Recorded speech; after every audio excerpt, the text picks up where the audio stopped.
مگو ای تشنه فردا آب نوشم. ای عزیز من، ای بچه خوب، نگو پگه پیر شوم بند نماز خوانده شو. مگو ای تشنه فردا آب نوشم، به پیری در رهی طاعت بکوشم. پیر شدم بند نماز خوان. ببین در بین شما ایگاه پیر من نبینو.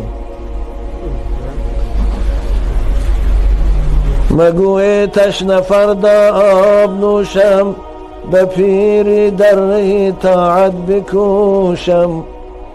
به بوی پیری چندین نوجوانی، برفتم به طاعت از این دار فانی. خیلی جوان ها زمین سجده نکرده رفتن. خیال میکنی که مرگ اونها آسان است؟ خیال میکنی که اونها مردن و به همین خلاص شدن؟ نه، چی خجالتی هستن در پیشگاه خدا. وقتی که خدا او رو حاضر میکنه